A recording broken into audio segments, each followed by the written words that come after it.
Welcome to Docs on Call, brought to you by Northeast OBGYN, with your host, Liz Schatzline. Good evening and welcome to the program. I'm Liz Schatzline. Almost 2 years ago when Docs on Call premiered, and it has been almost 2 years, our first show was on daVinci hysterectomy. At that time, it was a little-known procedure here in Fort Wayne, just being introduced. Well, tonight we're going to talk about daVinci hysterectomy again, and it is amazing what has transpired in almost 2 years. I'm very pleased to welcome back to the program Dr. Jeff Cly. He was our guest on that very first show, and he is an OBGYN practicing in Fort Wayne. Nice to have you back tonight. Great. Thank Update you. us on daVinci hysterectomy, Doctor. What's happened? Well, I didn't know that was the first show, and It was. I'm glad you didn't tell me because I've probably been very nervous had I known. But it's amazing. It's been 2 years, and I'm very excited because the daVinci system is a wonderful choice for women, minimally invasive, small procedure for women who need surgical things performed like hysterectomies and pelvic prolapse.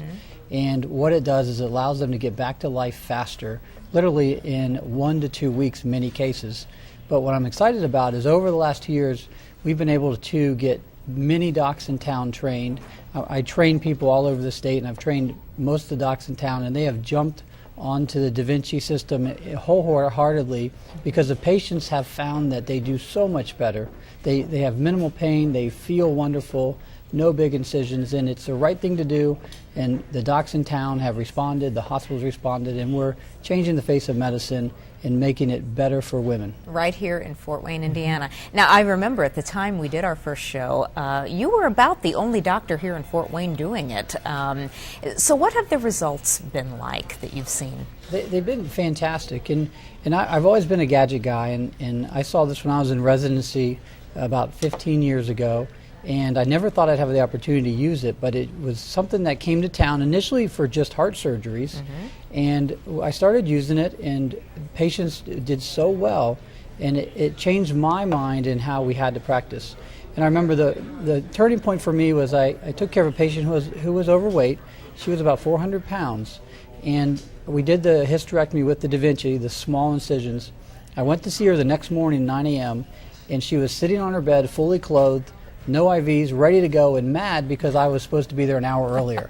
Shame on you. And that was the turning point because she would have been in the hospital 3 to 5 days with a lot more complications. So as patients have come to their docs and said, we want this because it works so well, the docs have learned about it, learned how to do it, gone to courses, and now they've responded and done the right thing. And it's really nice to see that this small town of Fort Wayne has some of the latest cutting-edge medical technology that's among the best in the world. Okay, now you brought a video with you tonight that kind of shows people what daVinci hysterectomy is all about. So if we can go ahead and run that video, what are we looking at, Dr. Clyde? That's me or the doctor is sitting at the console after we've put in the little instruments that are 5 to 7 millimeters into the patient, which you're seeing on the right there. And I control. So the patient would be on that table. Laying on the table. I control the camera and the left and right arms, and sometimes there's even an additional arm. So it only does exactly what I do with my hands. And what you're seeing are 2 millimeters wide at the bottom. So we're doing microscopic surgery through smaller than a dime-sized incision. And I'm looking through this porthole in a three-dimensional reality high-def view. And when I move my hands, like you'll see here, the 2 millimeter instruments on the inside, it's going to show right here, move at exactly the same time as I move my hands. So it feels like I'm actually inside the patient working on this microscopic level. And that's why we don't lose more than a teaspoon of blood usually. And we hardly interrupt or touch any of the other tissues because we're able to use such small instruments. For teenagers who are watching, that probably looks like the ultimate video game, except the stakes are a lot higher. Yeah. Is it difficult to get the hang of that, Dr. Clyde? It's your hands, but it's not your hands. The company is called Intuitive, and it is because when you sit down for the first time, and we've had it at Parkview, and Lutheran's had it in their lobby, we've had had 4-year-olds on the machine, and they're actually able to pick up rubber bands and move things around because it's so intuitive. Once you put your fingers in it, it's amazing. It just feels natural. Now, I do want to mention, Dr. Clyde, we'll be answering your calls tonight. If you have questions, that number is 483-8331. Give us a call, and he will answer any questions you may have tonight. Now, you were telling me before the show started that you actually have a woman who is now training for a marathon just literally weeks after having this procedure. Yep, I take care of a lot of the patients who do marathon or athletes in town, and she came to me and she needed a hysterectomy. We had tried every other non-surgical option, and she told me, she said, I want to get back to training. And she goes, how quickly can I do it? I said, well, let's try 3 weeks. I'm a little nervous to try earlier. She got going at 3 weeks. She's been fine, no problems. And it's fantastic. She recovered so well, didn't have pain, and actually had to kind of calm her down for the first 3 weeks and tell her just to hold off, because she probably would have done it a week or two afterwards. And not everybody has that extreme results in the sense of going back to running in 3 weeks, but everyone feels 1,000 times better than they would have felt had they had the big incision. And most people are going home 12 hours to 23 hours, depending on whether the patient has a lot of young children at home and would like the night in the hospital to recover a little bit. A little downtime, huh? Right. Okay, we have a caller waiting, so let's go Great. to the phone lines. Stephanie, good evening, and welcome to our program. You're on the air. Good evening. My name's Stephanie. I'm going to be getting the daVinci here in the next month, probably. I've talked to my doctor about this, but the thing is, I work a job where I have to lift heavy trays. And I was wondering if there's weight restrictions after the fact. Good question. Thanks, Stephanie. That's a great question. And what we usually say is depends if you're going to have any other procedures or not. If you're just having the daVinci and there's no urinary procedures with it, then you can resume lifting. I usually tell patients to listen to their body and really listen to your body. So if a week out you do try and lift some trays or lift something and it doesn't hurt, then you're okay. But if you find that it is still sore or does hurt, then that means you're lifting a little too much. So try to start gradually and then work your way up as long as it's comfortable. Okay, all right, thank you. We have another caller waiting. Great. Eureka, good evening, and welcome to our program. You're on the air. Yes, I have a question about hysterectomy. And should I advise my OBG Tuesday by the hysterectomy? And because I've been going through this since I was in middle school, bleeding heavy. Well, Eureka, I tell you what, I love your name. That is a great name. So it sounds like you're having some tough challenges with heavy bleeding, and that is it could be a dangerous thing if you're having such bleeding that your blood level's low, to a very interruptive thing that can really affect your lifestyle, especially if you're bleeding 7 to 10 days each month and you're unable to work or have to miss time of school or work because of that. daVinci hysterectomy might be an option for you. There are possibilities that could be non-surgical options, so I want to make sure you explore those with your doctor as well to make sure you really need the surgery. But if your doctor says yes, you need a hysterectomy, I would highly recommend considering the daVinci method, because you'll be back to your life faster and out of the hospital in 12 to 23 hours, depends on who your doctor is and what their comfort level is, and then back to normal in 1 to 2 weeks. Most jobs and insurances do give 6 weeks off, though, and so you might still be able to take 6 weeks off and not have to rush back, but if you wanted to get back faster, you certainly could. Okay, thank you. We have another caller on the line. Jane, good evening. Thank you for calling. Hello. Hello. Hi, go ahead with your question. Yes, my daughter thinks that she's supposed to have a hysterectomy soon, and I was wondering if they do it at DuPont, because that's where her doctor is. Okay. Great question, Jane. And DuPont is a fantastic hospital, and we are hoping that DuPont will offer the daVinci system in the future. I am excited about all the hospitals in town, and I tell you what, as soon as the daVinci system is at DuPont, I know myself and many other doctors will be using it. So I would check with your doctor to see what he or she has in mind for you.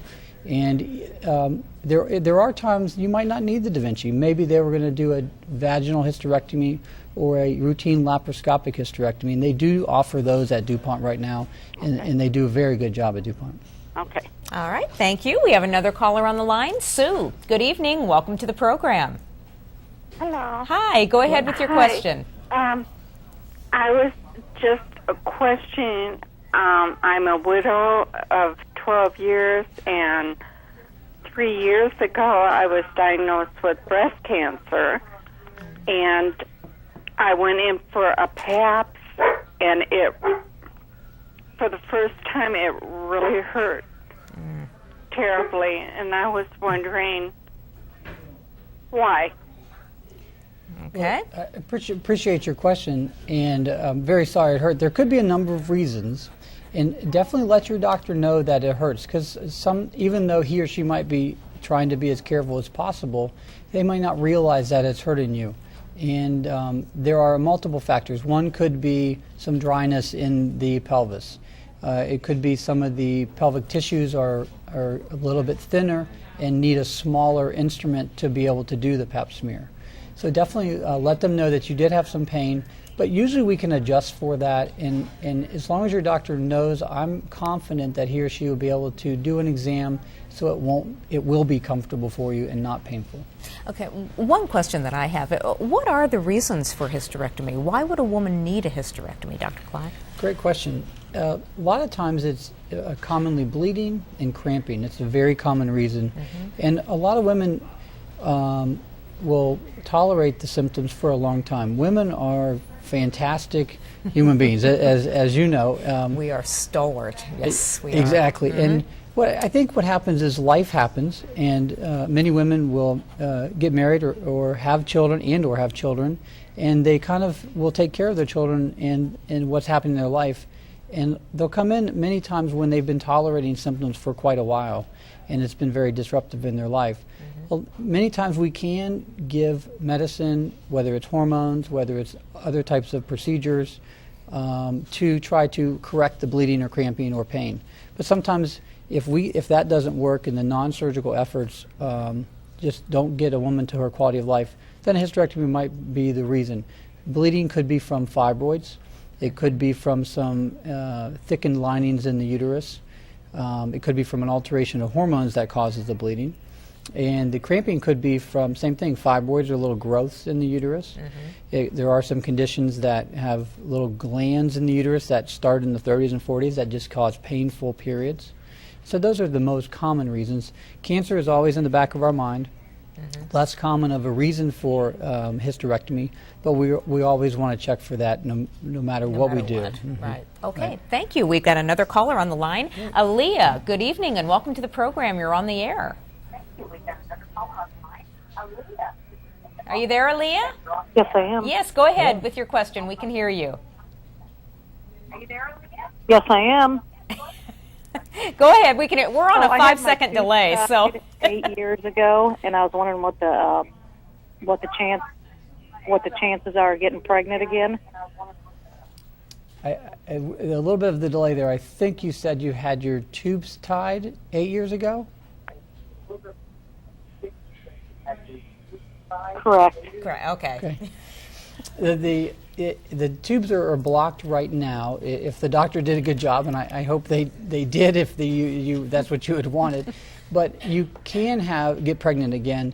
There's a couple different ways to do it. One is to have the tubes undone or re-put together.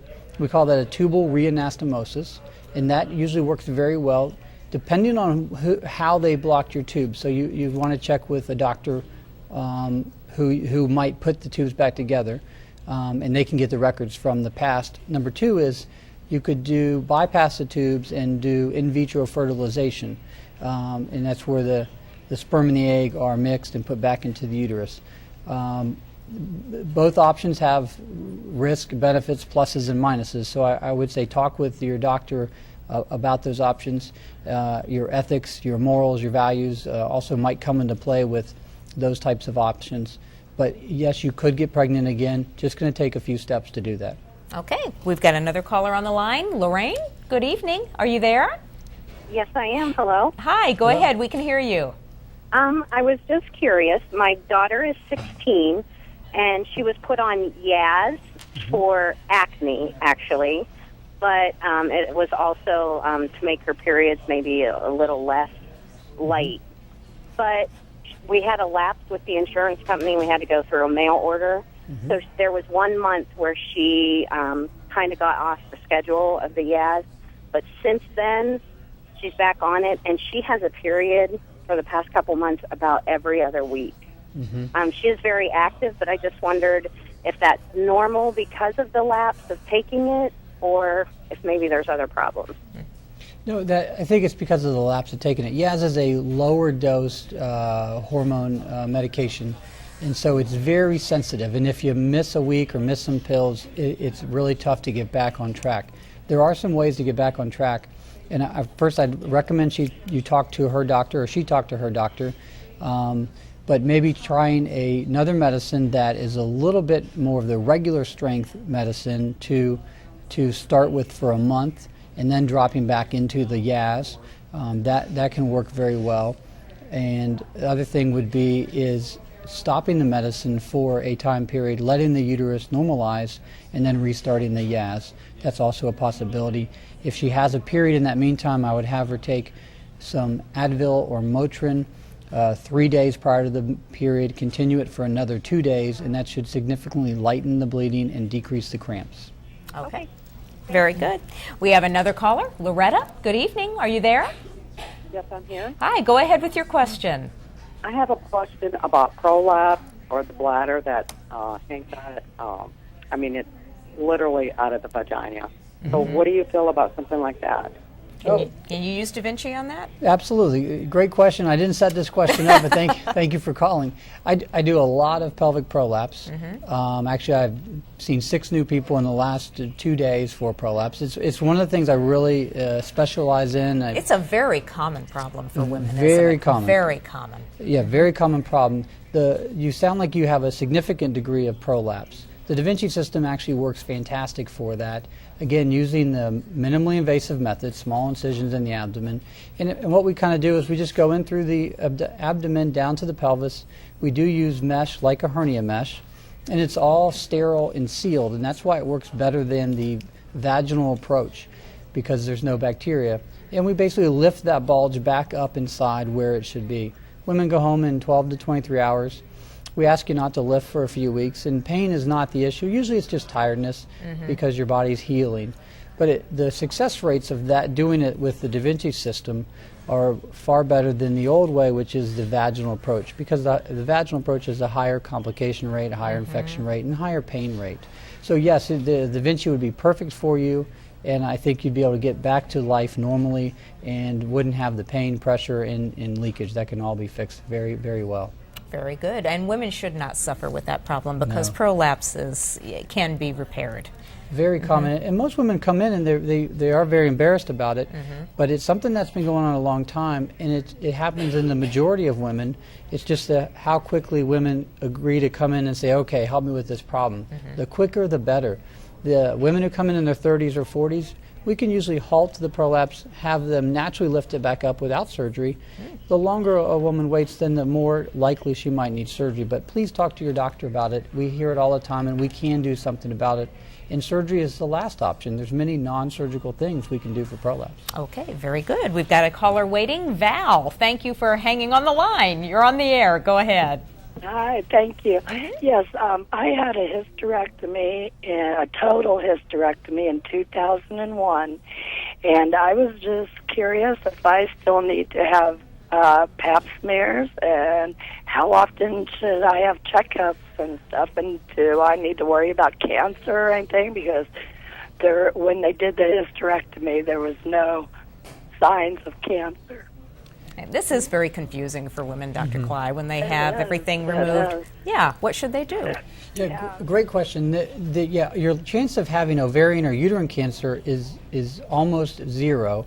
There is a couple types of very rare cancers that could occur from the tissues around where the uterus or ovaries were.